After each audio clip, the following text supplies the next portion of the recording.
Quem é o Rei da Glória? O Senhor dos Exércitos, Ele é o Rei da Glória.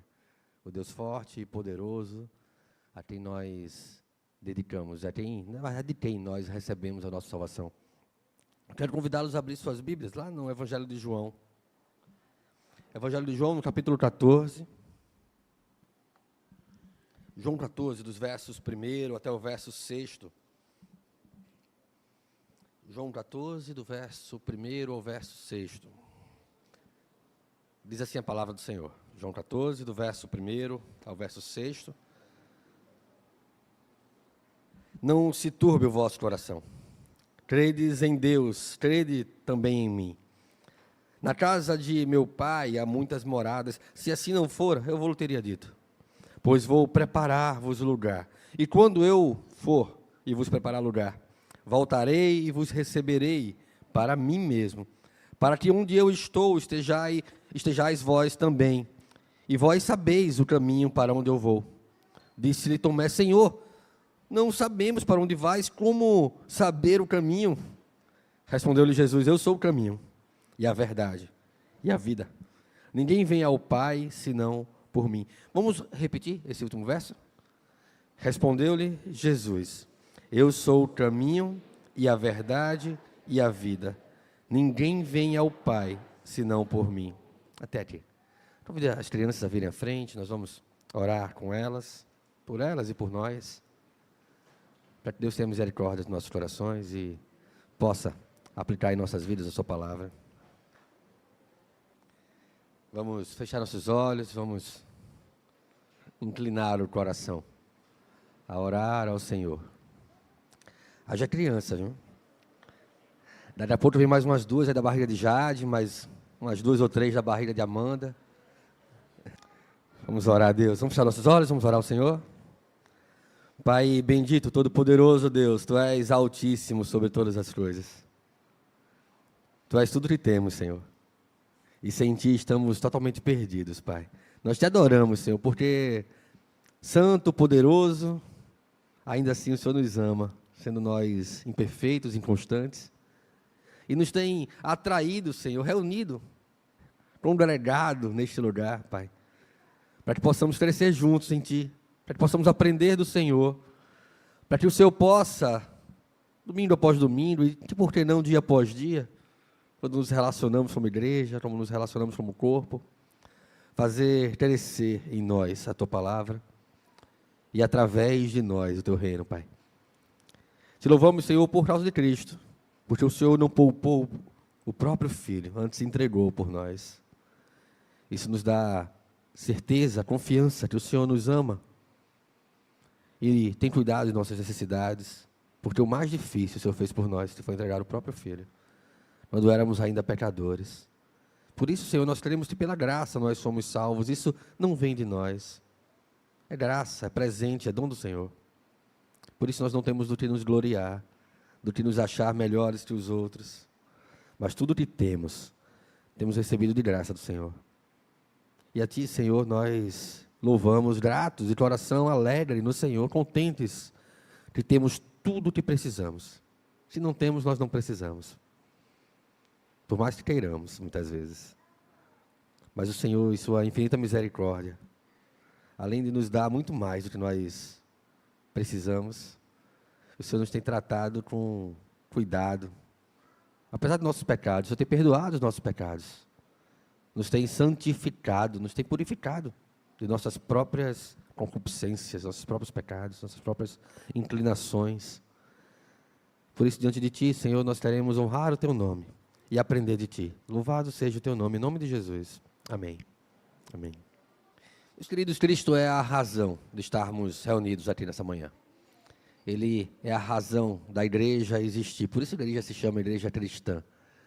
Porque nós temos sido moldados pela graça do Senhor, através do poder da sua palavra, a imagem de Cristo. A imagem de Jesus tem sido impressa em nossas vidas, de maneira que a sua palavra e o poder da sua palavra, e do Espírito Santo que em nós habita, através da palavra do Senhor, tem moldado nossa maneira de pensar, e tem moldado a nossa maneira de agir, de maneira que O que eu penso sobre as coisas reflete na minha adoração, e quanto mais Cristo tem moldado os meus pensamentos, mais a minha adoração tem sido de acordo com a sua palavra, com a pureza e poder da sua palavra.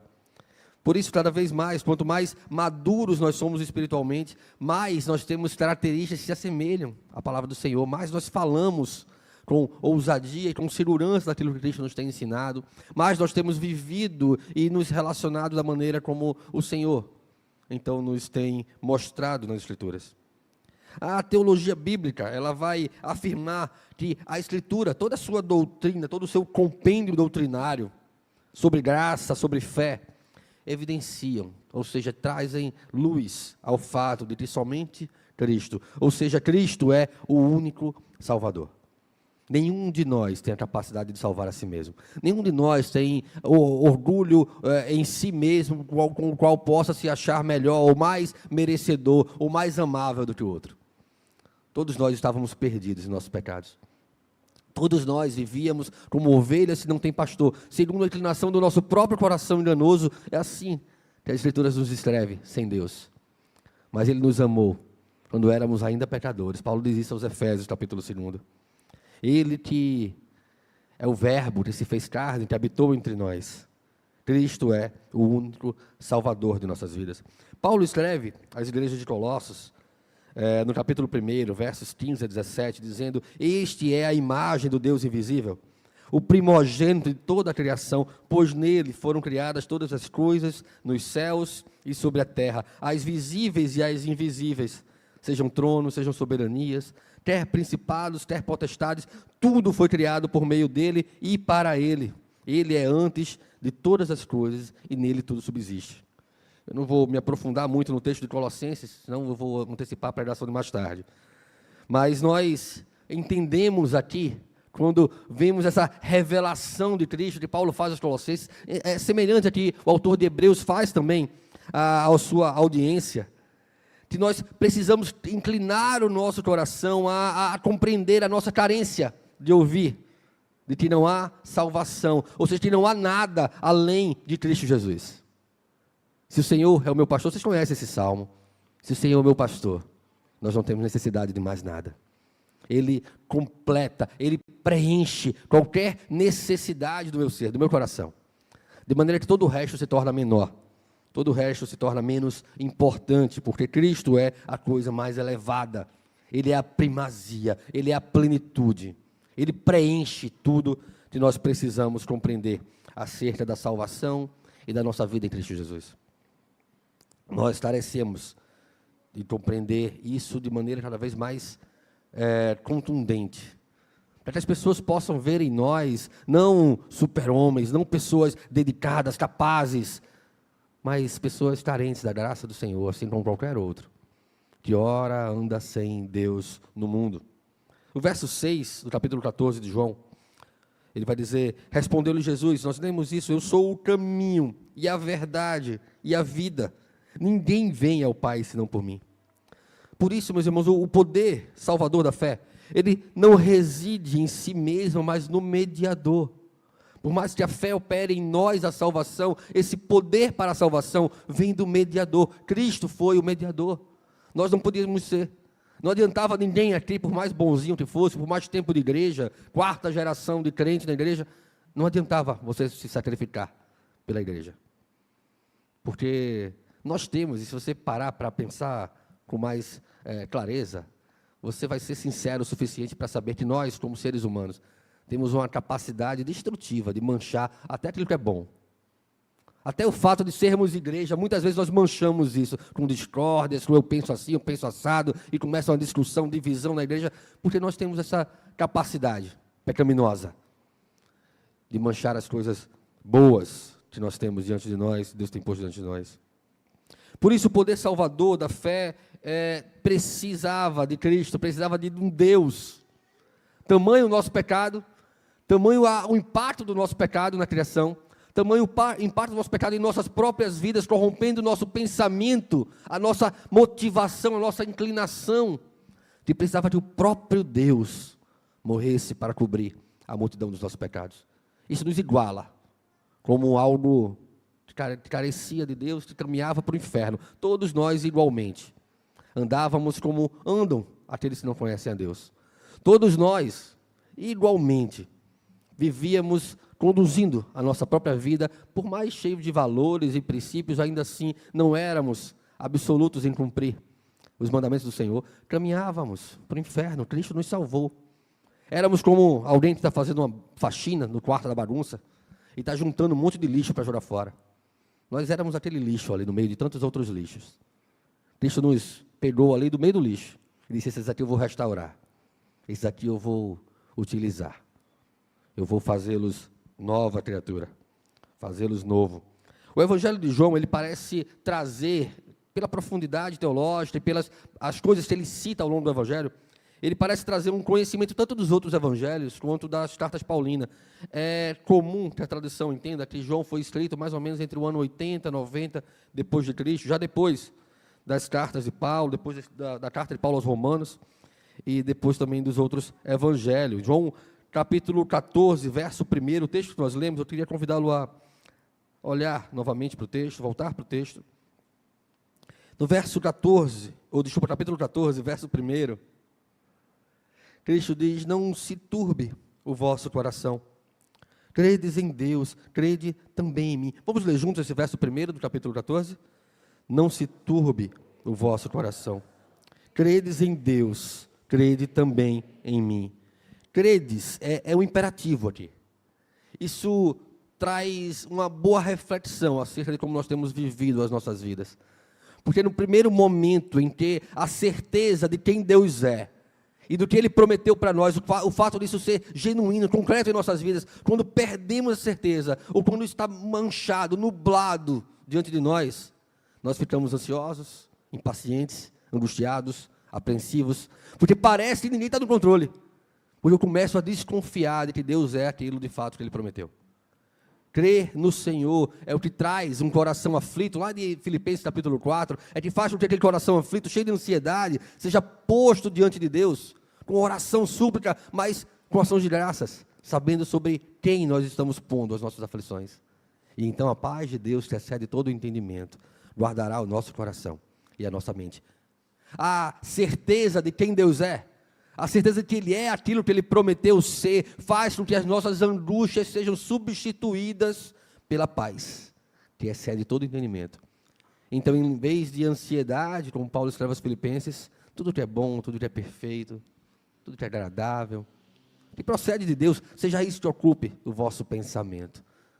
É tirado algo ruim e posto algo bom pela fé em Cristo Jesus, pela certeza de quem Deus é e do sacrifício que Ele fez por nós. A cruz de Cristo, ela parecia apontar para a sua derrota. Ele morreu, o Salvador morreu, o herói morreu aos olhos dos homens, por isso a fé nele é mais necessária do que nunca agora. Nós não vemos como os homens veem, nós não enxergamos como os homens enxergam. Nós cremos que Ele morreu, venceu a morte, ressuscitou e vive. E essa certeza de que Ele vive faz que nós tenhamos uma compreensão da morte diferente. Ela não é o nosso último inimigo, a morte, ela foi vencida por Cristo. E ela foi vencida por Cristo para que nele, né, Ele como primazia, como primeiro a ter um corpo glorificado, nos dê a convicção, a certeza, a fé, de que nós também seremos assim como Ele é.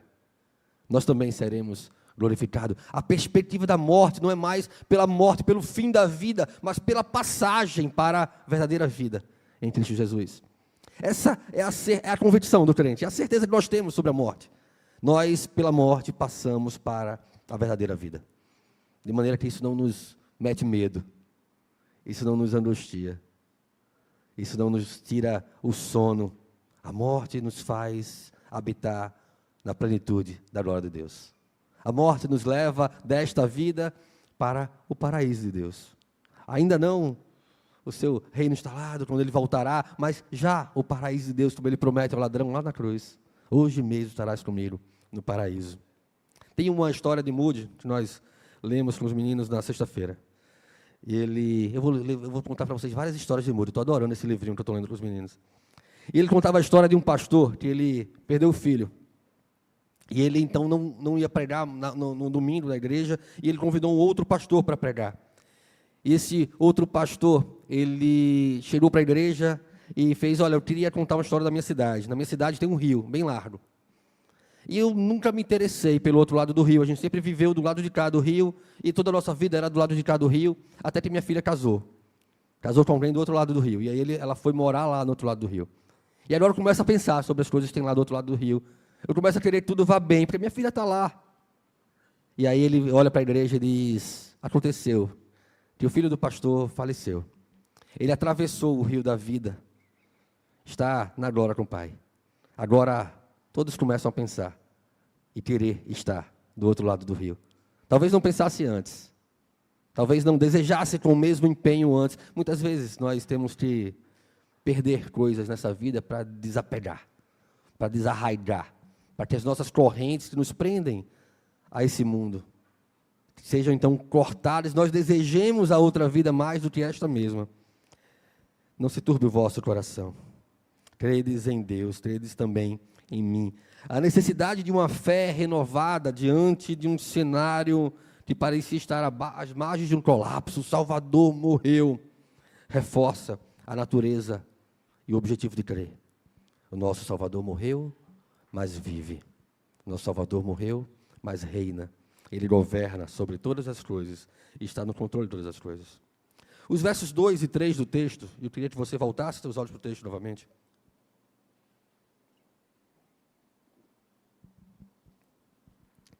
Ele vai trazer uma perspectiva de como é do outro lado do rio. Ele vai dizer: na casa do meu pai, verso 2, na casa do meu pai há muitas moradas, capítulo 14, versos 2 e 3 de João. Na casa de meu pai há muitas moradas, se assim não for, eu vou teria dito, pois vou preparar-vos lugar. E quando eu for e vos preparar lugar, voltarei e vos receberei para mim mesmo, para que onde eu estou, estejais vós também. Talvez aqui Cristo tivesse traduzindo para a sua audiência os vários átrios que o templo tinha. O templo tinha vários átrios. E talvez aquilo parecesse, naquele momento, como moradas, sugerisse moradas no céu. Jesus passa a falar de um lugar de habitação eterna que não é nesta vida. Ele passa a falar de um lugar mais excelente, que é o cumprimento, o ápice da sua obra redentiva, da transformação do nosso coração, do nosso pensamento. Tudo aponta para esse novo lugar. Jesus passa então a dizer que há uma provisão divina para além desta vida. Há um tesouro para além desta vida, e Ele mesmo está preparando isso para os seus discípulos. Ele, pessoalmente, está preparando isso para os seus discípulos. Cristo passa a falar de sua volta, da certeza da sua vinda, da natureza iminente desse acontecimento. Ele vai voltar, isso é certo. Estejam prontos para serem encontrados verdadeiros adoradores, para serem encontrados fiéis por aquilo que Ele fez em vocês, em nós, em mim. E não aquilo que eu simplesmente faço. Tomé viu um problema duplo no pronunciamento de Cristo. Uma vez que ele, como os outros, não conheciam o destino, como poderiam conhecer o caminho? Se eu não sei qual é o destino, como é que eu vou saber como é que eu chego lá? Vai encontrar comigo, tá, semana que vem, mas onde? Como é que eu chego lá? Cristo, então, responde isso para eles: vocês sabem o caminho para onde eu vou. Vocês sabem. Verso 6 do capítulo 14. Vamos ler juntos? Eu sou o caminho. Era juntos. Vamos de novo começar? Eu sou o caminho e a verdade e a vida. Ninguém vem ao Pai senão por mim. Cristo era o caminho. Vocês sabem o caminho. Igreja Presbiteriana da Encruzilhada, vocês sabem o caminho. O caminho tem sido pregado continuamente, ensinado em nossas EBDs, discutido nos círculos de oração, nos pequenos grupos, em nossas vidas. O caminho é Cristo. Não há outro caminho, não há outro meio, não há outra maneira para que possamos alcançar a vida eterna, senão Cristo, senão o fato de Cristo ser tudo para nós. Havia um jovem, um magistrado, alguém que tinha notoriedade no meio do seu povo, e este jovem chegou para Cristo, rico, cheio de riquezas desse mundo, dizendo: Rabi, mestre, o que eu preciso para herdar a vida eterna, para ter a vida eterna, para receber a vida eterna. E aí Cristo indaga sobre os mandamentos. Você cumpre os mandamentos? As pessoas olham para você e veem alguém que cumpre os mandamentos, ele vai dizer, desde pequeno. Cristo faz, então deixa eu ser tudo para você. Então larga tudo que tem e me segue. Então ame a Deus acima de todas as coisas. E isso vai refletir que, de fato, o compromisso nos mandamentos é genuíno. Então amemos a Deus acima de todas as coisas. E isso vai refletir que se Cristo é tudo para nós, tudo que nós temos está em Cristo Jesus. Se Cristo é a coisa mais importante da minha vida, os meus outros questionamentos são menores. Então a maneira como eu enxergo a vida, a maneira como eu enxergo o mundo à minha volta, ele é transformado, porque isso transforma a minha adoração. Então eu adoro a Cristo, uma coisa mais importante para mim, como meu amor maior. E eu posso amar muitas coisas, mas nada mais do que a Cristo, nada mais do que a Deus. Nenhum homem pode alcançar o Pai, a não ser que compreenda a verdade, que participe da vida que foi revelada aos homens por seu Filho. O conhecimento do Filho é o conhecimento de Deus. Isso tem um destaque especial por causa do contexto. Os discípulos passariam a ser chamados, depois da morte de Cristo, como aqueles do caminho. Isso é curioso. Antes de serem chamados cristãos, eles eram chamados de os do caminho. Cristo é o caminho. Cristo, como verdade, torna o caminho digno de confiança. Se nós cremos em Cristo, nós cremos que o caminho é seguro. Nós cremos como cristão, no livro de John Bunyan, no Peregrino, que passemos pelas adversidades que passarmos. E mesmo caiamos na masmorra do gigante desespero, nós temos a chave da promessa, que abre todas as portas, que nos faz permanecer no caminho, até a cidade celestial, até o encontro pessoal com Cristo. Os crentes têm, portanto, e somente em Cristo Jesus, tudo o que precisam para enfrentar qualquer provação, qualquer tentação, qualquer dificuldade com as quais nós podemos nos deparar nessa vida. Nós temos em Cristo o poder suficiente para caminhar no vale escuro como a sombra da morte, certos de que Ele está conosco. Mesmo o mais novo convertido, ele que acabou de entrar no caminho, ele tem em Cristo Jesus poder suficiente para todas as necessidades espirituais que vem enfrentar. João, capítulo 1, versos 16 e 17, vai dizer, porque todos nós temos recebido da sua plenitude, e graça sobre graça, porque a lei foi dada por intermédio de Moisés, a graça e a verdade vieram por meio de Jesus Cristo. Todos nós, verso 16, porque todos nós temos recebido da sua plenitude. Somos plenamente preenchidos. Somos cheios do poder de Deus, do Espírito Santo, do Espírito de Cristo que habita em nós. Muito se fala em governos, autoridades, em exércitos, em guerras dos nossos dias. Mas é importante nós termos em mente que o fato de sermos cristãos molda todo o nosso pensamento e percepção sobre essas coisas, sobre os rudimentos do mundo. E por si já é um posicionamento bíblico. Se nós compreendermos tudo à luz das Escrituras, compreendermos tudo à luz daquilo que Cristo requer de nós, da efemeridade da vida, de como esse mundo caminha para o colapso, para a destruição. Esse não é o nosso lar. Esse lugar vai ser destruído. Se você não sabia, está lá em Apocalipse. E em outros textos da Bíblia também. O lugar que nós temos para morar eternamente está sendo preparado pelo próprio Cristo por nós. E haverá de ser revelado na sua volta. O mais importante é que nós possamos viver essa vida pensando como indivíduos cristãos, enxergando tudo em nossas vidas sobre a lente das Escrituras, sobre a lente das promessas do Senhor. Porque como cristãos, nós aprendemos nas Escrituras a amar o que Cristo ama, a odiar o que Cristo odeia. E então isso muda a nossa maneira de pensar sobre as coisas, muda a nossa prioridade. As nossas prioridades vão refletir também esse amor e esse ódio. Eu odeio o pecado, eu amo a vida, por causa de Cristo Jesus. E a vida, não há vida sem a parte de Cristo. As minhas prioridades estão intimamente relacionadas com os meus valores. E aquilo que eu sou como cristão, ou não sou, se não sou cristão.